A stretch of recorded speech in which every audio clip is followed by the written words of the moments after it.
hablar en esta mañana de la segunda iglesia del Apocalipsis, la iglesia de Esmirna. Quizás escuchasteis alguna vez hablar de ella.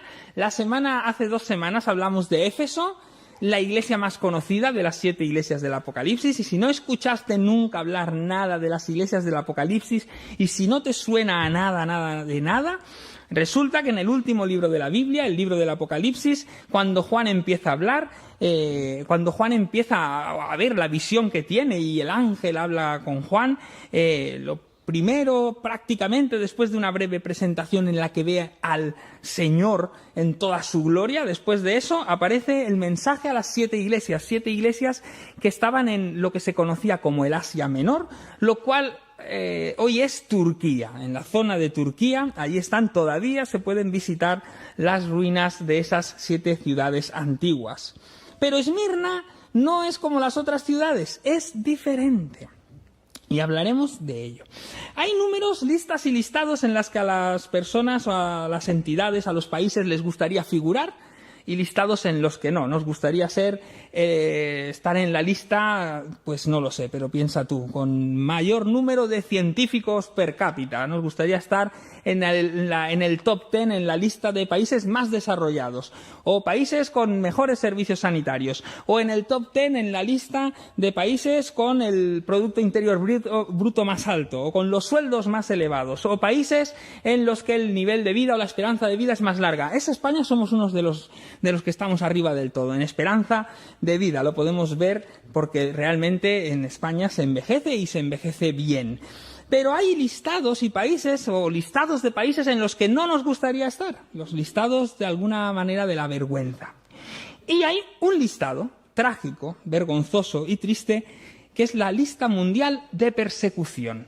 Puertas Abiertas es un organismo evangélico que organiza la lista mundial de persecución más fidedigna que existe. Es tan fiable que entidades del ámbito secular, del mundo de la investigación de las ciencias religiosas, organismos independientes que la auditan, la reconocen como la mejor lista en su campo. La lista mundial de persecución. Y esa sí es una lista trágica y vergonzosa. Recoge los 50 países del mundo en los cuales hay mayor persecución por el hecho de ser cristiano. Esa lista la encabeza Corea del Norte desde hace unos cuantos años, la siguen muchos países islámicos y la mayor parte de los países que aparecen en ella se encuentran en Asia o en África. Pero sorprende también la presencia entre los 50 primeros de algunos países en Latinoamérica, donde en algunos de sus territorios concretos hay persecución por el hecho de ser cristianos. 1 de cada 7 cristianos en el mundo padece persecución por su fe. Y es algo silencioso y desconocido. Las 7 iglesias del Apocalipsis están escritas en un contexto de crisis. 1 de cada 7 cristianos. Puertas Abiertas calcula que son 360 millones de cristianos en el mundo que no pueden vivir su fe con libertad como la vivimos nosotros. Hoy, tu problema para venir a esta iglesia ha sido si te ponías la chaqueta azul o la roja, la corbata roja o la amarilla, si te ponías falda, vestido o tejano, si podías aparcar el coche cerca o no, si estará el aire acondicionado o nos tendremos que abanicar. Esos son los problemas que a veces tenemos. O si me encontraré con aquel hermano que no me cae demasiado bien, pero lo tengo que ver los domingos en la iglesia. No, esos son los problemas que a veces tenemos nosotros, quizás alguno más por ahí. Pero nosotros venimos con libertad a la iglesia. Nadie nos persigue por ello. Lo más, el lunes alguien en el trabajo nos dirá: ha sido el domingo. ¿Dónde has estado el domingo? He estado por ahí de ruta, visitando no sé qué, no sé cuánto. Y tú dirás: estaba en la iglesia el domingo. Y dirán: sí, el cristianito que hay aquí. Pero ya está. Esa es lo que nosotros soportamos. Pero hoy 360 millones de cristianos, este domingo, están perseguidos en el mundo por su fe, en mayor o menor medida. El año pasado, 5.600 cristianos fueron asesinados, 2.000 iglesias atacadas y 4.000 cristianos encarcelados por la fe. Puertas Abiertas define en su página web los 9 motores que instigan esta persecución. Y dice que hay 9 motores fundamentales. La opresión islámica, los países con el Islam muy cerrado, muy fundamentalista, son muy contrarios al cristianismo. Los nacionalismos religiosos también, aquellos países donde simplemente no somos cristianos en este país, ser cristiano es muy difícil. La opresión tribal también. La hostilidad étnico-religiosa, a veces lo de estar en contra de una religión es también porque esa religión es otra etnia. El proteccionismo denominacional en nuestro país, como históricamente fue católico, ser protestante fue muy difícil hasta hace relativamente poco tiempo. La opresión comunista o poscomunista, la intolerancia secular, de eso también sabemos y conocemos en el ambiente en el que nos movemos, y las paranoias dictatoriales. Esos son los 9 motores que Puertas Abiertas identifica. 1 de cada 7 quiere decir que en esta sala unos 40 de nosotros estarían viviendo persecución en ese porcentaje aproximadamente, lo cual es mucho, es significativo, es doloroso, pero es una realidad casi de la que apenas tenemos conciencia. En los últimos años ha habido graves atentados contra la libertad religiosa en Irak, en Siria, con las guerras que por allí ha habido, con el Estado Islámico, en antiguos países de la órbita comunista también. Por ejemplo, yo recuerdo como hace unos años en Rusia se cerraron los 2 principales seminarios evangélicos del país, porque Rusia es ortodoxa, no son evangélicos, ¿no? Entonces, pues hubo un cierre simple y llamadamente porque sí, porque tocaba. Así hay un montón de atentados contra la libertad religiosa. Y esos atentados contra la libertad religiosa no solo son contra la libertad religiosa, son también contra la vida. Por ejemplo, en España todavía recuerdan cuando los protestantes no se podían casar. El pastor Rodrigo, que tiene ahí una placa, tenía que ir a acompañar a muchos de los que se casaban al juez para que les dieran la posibilidad de casarse. Qué difícil ha sido que nos casemos los evangélicos españoles, con lo sencillo que ha sido para nosotros, los que estamos aquí más jóvenes. En muchos países esos atentados impiden los matrimonios, impiden el hacer negocios, privan de las posesiones, impiden escolarizar a los niños, aíslan socialmente y empobrecen. Con lo cual te penaliza muchísimo la vida el hecho de ser cristiano. La Declaración Universal de los Derechos Humanos dice en el artículo 18 que toda persona tiene derecho a la libertad de pensamiento, de conciencia y de religión. Este derecho comporta la libertad de cambiar de religión o de convicción y la de manifestarlas individualmente o en común, en público y en privado, mediante la enseñanza, la predicación, el culto y el desempeño de ritos. Artículo 18 de la Declaración Universal de los Derechos Humanos. Pero a pesar de ello, hoy muchas iglesias y muchos creyentes son perseguidos por su fe. Y cuando pensamos en ellos viene a nuestra cabeza una iglesia, la iglesia de Esmirna. Y si bien es cierto que todas las iglesias del Apocalipsis soportaron persecución, la que viene siempre que hablamos de la iglesia perseguida es esta. Así que me gustaría que me acompañarais en un breve viaje por esta iglesia. Dice el texto, Apocalipsis 2, versos del 8 al 11. Es uno de los textos más cortitos de las 7 iglesias, uno de los textos más breves que hay. Y dice así el texto. Escribe al ángel de la iglesia de Esmirna. El primero y el último, el que estuvo muerto y volvió a vivir, dice esto. Yo conozco tus obras, tu sufrimiento, tu pobreza, aunque eres rico. Sé cómo te calumnian los que dicen ser judíos, pero en realidad no son más que una sinagoga de Satanás. No temas lo que has de sufrir. El diablo echará a algunos de vosotros en la cárcel para que seáis probados, y tendréis que sufrir por 10 días. Sé fiel hasta la muerte, y yo te daré la corona de la vida. El que tenga oídos, que oiga lo que el Espíritu dice a las iglesias. El vencedor no sufrirá el daño de la segunda muerte. Apocalipsis 2, del 8 al 11, en la versión Reina Valera 2020. Lo primero que llama nuestra atención cuando leemos este texto, si hemos leído todas las cartas, los 7 mensajes, es que no hay ninguna reprensión, no hay nada malo que se nos diga de esta iglesia, como sí que lo había en Éfeso, una iglesia con grandes dones, grandes talentos, con mucho esfuerzo y trabajo, pero el Señor le dice, has perdido tu primer amor y es urgente que lo recuperes. Pero no hay nada que se le diga malo a esta iglesia. Esmirna era la ciudad más bella de la región. Y de hecho, todavía hoy en día es una ciudad bonita en la costa del mar Egeo. Se llama Izmir y tiene hoy grandes rascacielos o edificios muy altos que la presiden y que la hacen una moderna ciudad, la segunda ciudad más poblada del Egeo después de Atenas. Está en Turquía, enfrente de lo que sería Grecia.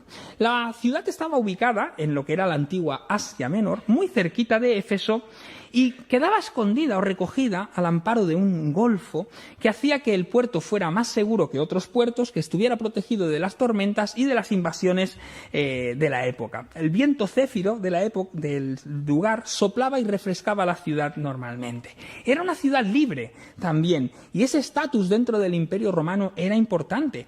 Y había sido una ciudad siempre muy unida a Roma, tan unida que decidieron hacer un templo para Roma. Y hablaban de Roma como una diosa y le hicieron un templo. Pero allí había templos a Augusto, a Livia y más tarde erigieron uno a Tiberio, por la buena relación que tenían con toda la cultura del Imperio Romano. Los ciudadanos eran considerados de los mejores ciudadanos que había en el imperio. Apolonio de Tiana escribió: aunque Esmirna es la ciudad más bella bajo el sol, aún es mucho mayor el encanto de poseer a grandes hombres, porque los edificios pueden verse solo en el lugar donde están, pero los hombres pueden moverse de un sitio a otro, y se habla de ellos por todas partes, y hacen que su ciudad sea tan grande como la amplitud de los países donde pueden llevarles sus pasos, decía este hombre, Apolonio de Tiana. No solo la ciudad era bella, sino que todavía se hablaba mejor de las personas de aquella ciudad. Además, aquella ciudad amaba la cultura, tenía una gran repercusión cultural en su entorno, una biblioteca que todavía hoy existe en su fachada, un teatro y un estadio para hacer juegos atléticos, y en general una pasión por todo lo que fuera relevante a nivel cultural, tanto que se dice o se reclama que Homero nació allí, aunque no se sabe si es cierto. Y además de todo esto, en Esmirna vivía una comunidad judía importante en la diáspora. ¿Cómo era la iglesia que había allí? Pues resulta curioso que en una ciudad tan importante, tan conocida y con tantos datos, no sabemos prácticamente nada de la iglesia. Solo se la menciona en Apocalipsis en este pasaje. Pudiera ser, pero no lo sabemos, que la iglesia de Esmirna hubiera sido fundada por Pablo, porque está cerca de Éfeso, y Pablo estuvo en Éfeso 1 año y medio en la primera estancia, 3 años en la segunda, con lo cual pudiera ser que hubiera sido o bien fundada por él o por alguno de sus ayudantes en una misión cercana, como lo fueron probablemente algunas de estas iglesias. Pero no sabemos realmente nada de ellos. Lo que sí que sabemos es que por la historia conocemos del tesón de sus miembros, un tesón que incluso les llegó en grandes persecuciones al martirio. El obispo Policarpo fue martirizado en esta ciudad, en Esmirna, por no querer negar su fe en Jesús. Es aquel hombre conocido porque dijo: durante 86 años he servido a mi Señor y Él nunca me ha faltado, ¿cómo voy yo a negarle ahora? Entonces el imperio le pidió que renegara de Cristo, él dijo que no y lo mataron. ¿Cuál es el desafío de una iglesia como esta o el desafío de una iglesia perseguida? Lo leemos en el texto y enseguida podemos encontrarnos con los problemas principales que aquella iglesia sufre. Yo conozco tus obras, le dice el Señor, tu sufrimiento, tu pobreza, aunque eres rico. Sé cómo te calumnian los que se dicen ser judíos, pero en realidad no son más que una sinagoga de Satanás. La iglesia probablemente se concibe así, sufrida, pobre y calumniada.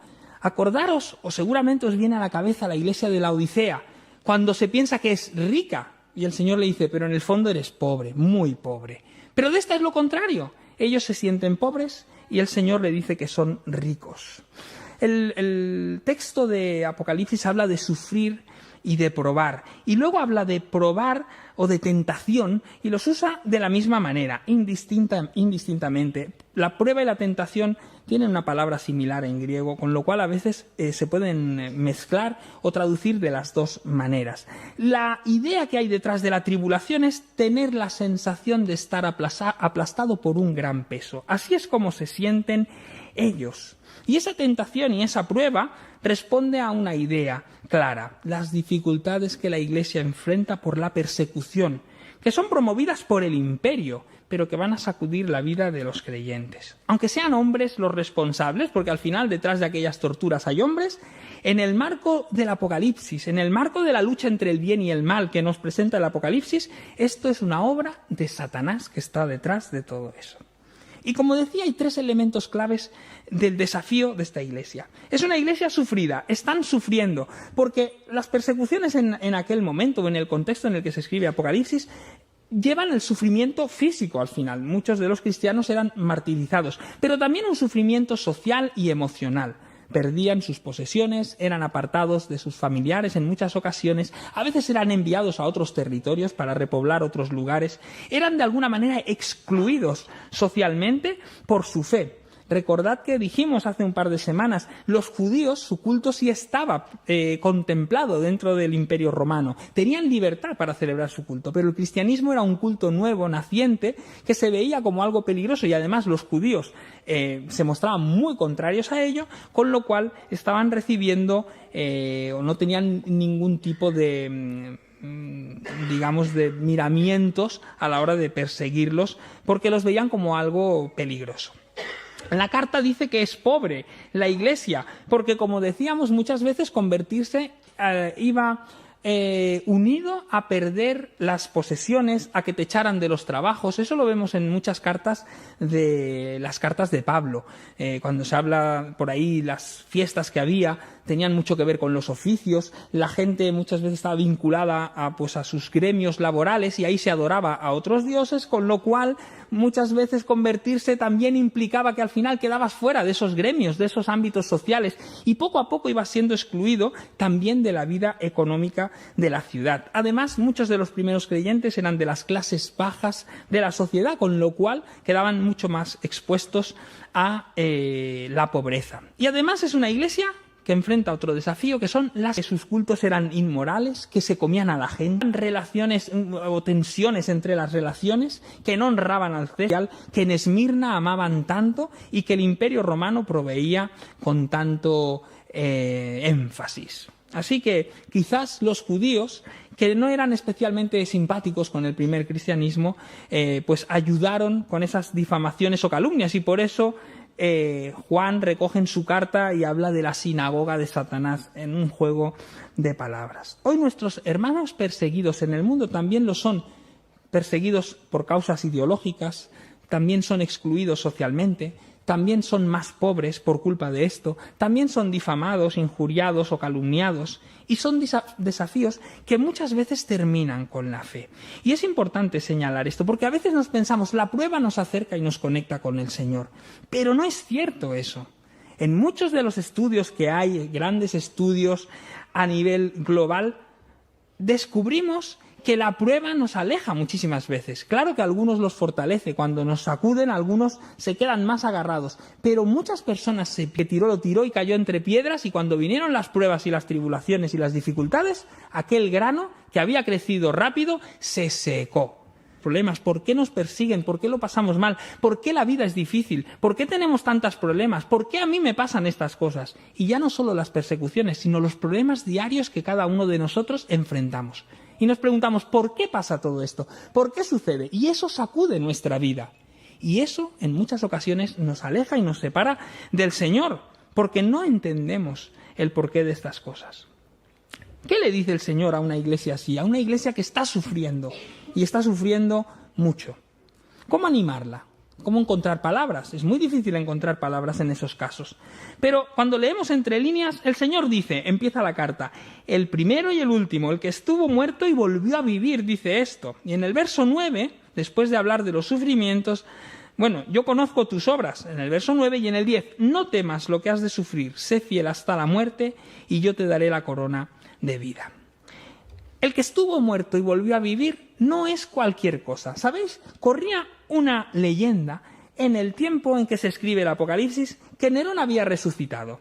Que Nerón había resucitado, que no había muerto, o que había muerto pero había resucitado, que se había convertido en una especie de anticristo y antimesías, y que estaba armando un ejército justamente en Asia Menor, por aquella zona, para reivindicar su trono de nuevo. Jesús se presenta porque aquella leyenda debió circular bastante y enganchar entre muchas de las clases o de las capas sociales de su tiempo y de las ciudades de Asia Menor. Jesús se presenta como el que de verdad murió y resucitó. Y eso es base y fundamento de que sus promesas se cumplen. Las palabras del Señor no son los desvaríos de un loco, como lo era Nerón, de un anticristo, como nos lo presenta el Apocalipsis en algunas ocasiones. El Señor murió, pero resucitó. Y nos prometió también la resurrección a nosotros. Cristo se presenta así, de esta manera, y termina diciendo: sé fiel hasta la muerte y te daré la corona de vida. Al vencedor le daré, como dice el texto, el vencedor no sufrirá el daño de la segunda muerte. El vencedor no sufrirá el daño de la muerte eterna, de la separación eterna de Dios. El Señor le dice: yo conozco tus obras, te conozco. Cristo es plenamente consciente de los padecimientos de aquella iglesia y recibe la iglesia el elogio o recibe ninguna reprimenda, nada que tenga que de alguna manera ser resarcido o transformado, porque es una iglesia que está, en la medida de sus posibilidades, está resistiendo como puede los embates del mal. De esta iglesia no se puede decir nada malo, al contrario, Cristo dice que es rica por esa defensa de la fe que vive. El Señor conoce nuestros sufrimientos, nuestros dolores y nuestras tribulaciones. Nos acordamos del pasaje de Hebreos, cuando dice que no tenemos un sumo sacerdote que no pueda compadecerse de nosotros, como era el sumo sacerdote que había, al que le tocaba por turno. Tenemos un sumo sacerdote que fue tentado y probado en todo como nosotros, pero sin pecado, que ha sufrido como nosotros, pero que no ha fallado, que nos entiende perfectamente, pero que nos marca un camino nuevo. El Señor le dice a esta iglesia: no temas. Debía de ser también muy triste, debía de ser una emoción muy impactante, porque muchos creyentes murieron en los leones, murieron quemados en las piras que montaban los romanos y sufrieron mucho, sufrieron lo indecible. Así que ese miedo debió de ser algo muy chocante, muy impactante, y el Señor le dice: no temas. En cierta ocasión, Dietrich Bonhoeffer, cuando estalló la Segunda Guerra Mundial, fue invitado a dar clases en Estados Unidos. El teólogo alemán estaba liderando, con otros teólogos, la resistencia contra los nazis. Una iglesia subterránea dentro del mundo de la Alemania nazi estaba resistiendo lo que era toda la opresión de los nazis, levantándose contra aquella manera de hacer política y de mostrarse al mundo. Y entonces, cuando llegó Bonhoeffer, que fue pastor en Barcelona también, cuando llegó a Estados Unidos, conocido teólogo alemán, que no, volvió a Alemania y aceptó su destino, un destino que podía haber rechazado, podía haberse quedado como un gran teólogo y haber vivido muchos años en Estados Unidos. Pero él dijo que no y volvió a Alemania. Y en Alemania fue detenido por los nazis y ejecutado en un campo de concentración 15 días antes del final de la Segunda Guerra Mundial. Murió con 39 años, Dietrich Bonhoeffer. Y yo me imagino que el miedo en alguna ocasión estaría por ahí presente, pero hizo suyo las que le tocó vivir. El Señor le dice a aquella iglesia que no tema y le dice: sé fiel hasta la muerte y yo te daré la corona de la vida. El Señor le pide que sea fiel, que persevere dentro de la persecución que va a soportar. La promesa es la corona de la vida. A la promesa, esa fidelidad es la corona de la vida. Una corona que los habitantes de Esmirna entendían muy bien, porque tenían un estadio para hacer juegos. Los ganadores en los juegos recibían una corona de laurel. El Señor habla de la corona de la vida. Algunas divinidades tenían una corona de luz encima de ellas, de donde vienen probablemente ese halo que se dibuja en los cuadros sobre los santos. Pero el Señor le dice: sé fiel y yo te daré la corona de vida, la corona auténtica, la que merece la pena de verdad, la corona que nos da Cristo en el reino, porque la fidelidad y la perseverancia tienen premio. Todo esto tiene que ver con la iglesia de Esmirna. Pero ¿qué nos quiere contar a nosotros? Nosotros no somos una iglesia perseguida, no vivimos grandes persecuciones aquí. ¿Cómo nos afecta? Pues en primer lugar, me gustaría destacar que es cierto que no somos uno de los países que vive persecución o que aparece en la lista de los 50 más perseguidos del mundo, pero no por ello no tenemos que hacer frente a nuestras propias persecuciones y dificultades. Ser cristiano tampoco es fácil. Quizás alguna vez se han reído de ti en el trabajo, en el colegio, en la universidad, en nuestro país, pero quizás hoy no los tenemos, pero sí que hacemos frente y tenemos que enfrentar ese desafío de una sociedad tan secularizada, donde Dios ha desaparecido de todas partes, donde cuesta ser creyente, donde cuesta seguir a Jesús, a veces por este ambiente que nos rodea. Tenemos que hacer nuestro propio balance de cómo seguimos a Jesús, descubrir nuestros propios desafíos y ver dónde se nos hace difícil, porque para algunos de nosotros puede ser difícil. Quizás para ti, ahora mismo, es difícil seguir a Jesús y quizás enfrentas tus propias persecuciones, diferentes, no te va a matar nadie probablemente aquí por ser cristiano. Pero hay otras maneras de matar, o hay otros tipos de violencias, hay otros tipos de desprecios o de afectaciones que a veces sí recibimos. Y el Señor probablemente nos diría las mismas palabras. No temas, sé fiel, persevera, porque en el fondo al final hay una corona, la corona de la vida. En medio de tus tribulaciones, en medio de tus problemas, trayendo esto a nuestras vidas, podemos hacer nuestras las palabras del Señor y ser fieles, y permanecer fieles. Hermanos, ¿cuántas personas se pierden por culpa de los problemas y las dificultades? ¿Cuáles son nuestros problemas y nuestras dificultades? ¿Sabéis que a veces en nuestras iglesias las personas a veces se pierden por problemas mucho menores? A veces son otros tipos de problemas los que nos hacen que dejemos la fe o que abandonemos la fe. Pero tenemos que ser perseverantes y ser fieles. Ser comprometidos con lo que el Señor quiere. El sacrificio del que hablamos en Esmirna no es un sacrificio salvador, pero hay que tener capacidad de sacrificio también. Mis hermanas, cuando eran adolescentes, decían, para lucir hay que sufrir. Eso de ponerse guapas y arreglarse y a veces ir incómodas. Y yo amo la comodidad. Me pongo unos zapatos que sean cómodos, me gusta ir cómodo con mis tejanos. No me gustan los trajes por eso, justamente, porque el pantalón de pinzas no me gusta nada. Y amo mucho la comodidad. Pero mis hermanas siempre decían, para lucir hay que sufrir.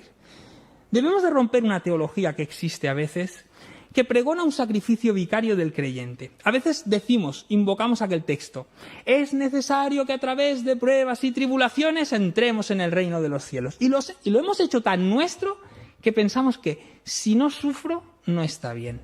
Me tiene que ir un poquito mal la vida por ser creyente. Jesús no quiere eso. El único sacrificio vicario es el de Jesucristo. Jesús murió por todos nosotros. Su sacrificio dura para todos nosotros. Murió para perdonar nuestros pecados.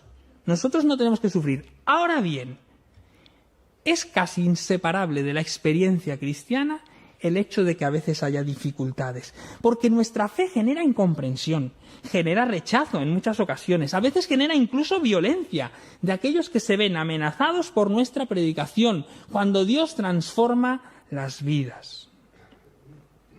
Escuché de una aldea, no recuerdo dónde era, pero escuché de una aldea donde todas las personas de la aldea trabajaban plantando plantaciones de cocaína. Cuando llegó el Evangelio allí y se convirtieron, dejaron de plantar cocaína. Y entonces los narcos, los jefes del narcotráfico, fueron y quemaron la aldea y la iglesia. Porque el Evangelio había transformado aquella ciudad. Y porque aquella transformación había hundido el negocio de aquellas personas. A veces, convertirse al Señor conlleva complicaciones difíciles en la vida. No hay que sufrir para ser salvo. No es que Dios quiera que suframos. No es que ese verso que a través de pruebas y tribulaciones entremos en el reino, no es que se tenga que cumplir en cada uno de nosotros porque Dios está ahí viendo a ver si sufrimos un poco, a ver si lo pasan mal estos cristianos. Para nada.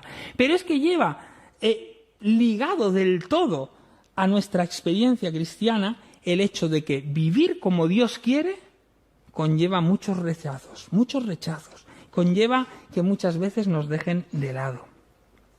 Y con todo esto, hermanos, venía a mi mente una idea, cuando pensaba en esta iglesia de Esmirna, y cómo se parece esto a nosotros. Y es cómo nosotros perdemos la capacidad de sacrificio, hermanos, en la fe. Muchas veces, en nuestro contexto, nos va bien, es fácil ser creyente para nosotros, relativamente. Sí, algunas pequeñas complicaciones podemos encontrar, pero para los que estamos aquí, más o menos ahora, en el siglo XXI, en el año 2023, puede ser relativamente fácil seguir a Jesús. Y a veces por ello perdemos la capacidad de sacrificio, de sufrimiento, de perseverancia. Sabéis que vivimos en esa generación que a veces se llama la generación de cristal, Vivimos en una generación que no soporta la frustración, que no soporta que las cosas vayan mal, que no estamos preparados para los fracasos. Las generaciones que vinieron antes de nosotros sabían muchísimo de eso. No es para idealizarlo, pues mucho mejor que la vida vaya bien, sin duda alguna. Pero a veces no aprendemos a apretar los dientes cuando las cosas van mal para seguir luchando. Eso pasa en todas las áreas de nuestra vida. ¿Qué pasa con los matrimonios cuando se rompen? ¿Qué pasa con los problemas que vienen a la vida? ¿Qué pasa cuando te echan del trabajo? ¿Cuando no salen tus exámenes a la primera o a la segunda? ¿Qué pasa cuando vienes a la iglesia y no encuentras todo lo que necesitas? A veces perdemos la capacidad de sacrificio. Las personas cambian de iglesia 4 veces en un año, tranquilamente. Vienen, picotean, van, sí, bueno, pero no nos comprometamos. Sacrificio, de perseverancia, que es algo fundamental en nuestra fe. Y lo hemos perdido, nos hemos acomodado tanto como nuestra sociedad, porque nuestra sociedad se ha acomodado mucho. Pero el riesgo de acomodarse es también perder la esencia de ser iglesia. Igual que el riesgo de perder el primer amor es un riesgo de terminar perdiendo el ser iglesia, también una iglesia que no tiene ninguna capacidad de sacrificio, de esfuerzo, que no tiene ninguna capacidad para resistir cuando vienen los días malos, también está en riesgo que pueda ser o que pueda tener alto el testimonio de ser iglesia. Y hoy podemos convertirnos, no digo que lo seáis, ni estoy echando bronca, pero podemos convertirnos en blandos, en pusilánimes, carentes de valor o de fortaleza, de espíritu, para defender la fe cuando toca, para vivirla intensamente. Y a veces perdemos como creyentes esa fortaleza que necesitamos. Nosotros no somos cristianos perseguidos, pero lo que sí que debemos de ser es cristianos fuertes, perseverantes, cristianos que aman al Señor, que ponen en alto, tan alto, su testimonio en nuestras vidas que al final lo vivamos. No es que toque sufrir o que haya que sufrir, pero realmente es que podamos llevar a las consecuencias que haga falta nuestro seguimiento de Jesús. No te digo para morir por Él, ojalá que no haga falta nunca, pero sí para vivir por Él, para vivir intensamente por Jesús.